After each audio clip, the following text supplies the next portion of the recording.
Hi friends, இப்போ நம்ம பாக்கியலட்சுமி பார்க்க போகிறோம். பாக்கியலட்சுமியில் எடுத்தோடனே நம்ம செலியன் இனியா லட்டெல்லாம் காமிக்கிறாங்க. ஜெனிலாம் உட்காந்துருக்கோன்னே எங்கள் அம்மா அப்படின்னு சொல்லி கேட்டுட்டு இருக்காங்க. அம்மா என்ன வரவே இல்லையான்னு சொல்லி பேசிகிட்டு இருக்கா. என்னதான் இருந்தாலும் எழிலோட பூச்சிக்கு வர வந்து தப்பாக இருக்குன்னு சொல்லி இவங்க பேசிகிட்டு இருக்காங்க. அந்த டைம் பார்த்து தப்பான நேரத்தில் வந்துட்டோமோன்னு சொல்லிட்டு எழில் நுழைய முடியாமல் நுழைஞ்சிட்டு இருக்காரு. ஏன்ப்பா வாசலுக்கு வழி தெரியலையா, வாப்பா உள்ள அப்படின்னு சொல்லி கூப்பிட்டு உட்கார வச்சா அவரு முன்னாடியே பேசுகிறாங்க அவங்க அம்மாவை பற்றி தப்பா. அதாவது இவங்களுக்கு பிள்ளைங்க தான் முக்கியம், இல்லை பிஸ்னஸ் தான் முக்கியம், சம்பாதிக்கிறது தான் முக்கியம்னு பேச எப்போ உனக்கு குற்ற உணர்ச்சியாகவே இல்லையாப்பா, நீ தானப்பா வெளியே போக சொன்ன, ஒரு வார்த்தை சொல்லலாம்லப்பா அப்படிங்கிற மாதிரி குற்ற உணர்ச்சி தாங்க முடியாமல் தான் குறுகி போய் ஏஞ்சிட்டேன்ப்பா அப்படிங்கிற மாதிரி இருந்து.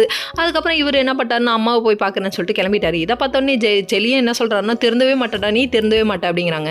நீ தான்ப்பா திருந்த மாட்டேன், இந்த ஜென்மத்தில் நீ திருந்த மாட்டே அப்படிங்கிற மாதிரி இருக்குது. இன்னொரு பக்கம் நம்ம பாக்கியா என்ன பண்ணுறாங்க தெரியுமா, விறுவிறுன்னு வந்தவங்க ராதிகா வீட்டு காலிங் பெல் அடிக்க அவங்க அம்மா கதை திறந்து நீ எதுக்கு இங்கே வந்தேன்னு சொல்ல, நவுருங்க முதல்ல இங்கே இருந்துன்னு சொல்லிட்டு தள்ளி விட்டுட்டு உள்ளே வராங்க. உள்ளே வந்தவங்க சும்மா விட்டாங்க, வேற லெவலில் சும்மா கீழே அப்படிங்கிற மாதிரி இருக்குது. நம்ம கோபியை நிற்க வச்சு என்னென்ன வேலை பார்த்துட்டு இருக்கீங்க தெரியுமான்னு கேட்க சுற்றி வளைச்சி அம்மா முக்கத்தோட டேரெக்டாக விஷயத்துக்கு வான்னு சொல்லிட்டு ராதிகா சொல்கிறாங்க. அப்போ தான் விஷயத்த சொல்கிறாங்க, உங்களுக்கு என்ன ஏன் ரெஸ்டாரண்ட்டில் என்ன பழி வாங்கணும்னு நினச்சி இது மாதிரி எத்தனை பேருக்கு நீங்கள் இப்படி பண்ணியிருக்கீங்க, அதில் எத்தனை பேர் பாதிக்கப்பட்டிருக்காங்க தெரியுமா, எத்தனை குழந்தைங்களோட பாதிக்கப்பட்டிருக்கு தெரியுமான்னு சொல்லிட்டு கேள்வி மேலே கேள்வி கேட்க இவர் பண்ணாருங்கிறதுக்கு என்னமா ஆதாரம்னு சொல்லி கேட்க அந்த செஃப் தான் ஆதாரம், அவரை கூப்பிட்டு வந்துடுறேன், இப்போ பேசினது நாங்கள் கேட்டுட்டு தான் வரோம் அப்படின்னு சொல்லிட்டாங்க. ஐயோ மாட்டிக்கிட்டான் காட்டெருமை மாட்டிக்கிட்டான் அப்படிங்கிற மாதிரிங்க. இந்த கிளிக்கிறாள் எந்த ஒரு காரியா இருப்பா அப்படிங்கிற டைலாக் நம்ம பாக்கியாவுக்கு தாங்க போட்டு விடணும். அதுக்கப்புறம் வார்னிங் கொடுத்துட்டு அப்புறம் வச்சு செய்யணும் வாங்கடா அப்படின்னு சொல்லிட்டு வெளியே வந்து முறைன்னு முறைக்கிறான். இந்த முறை முறைக்கிறாளே ஓகே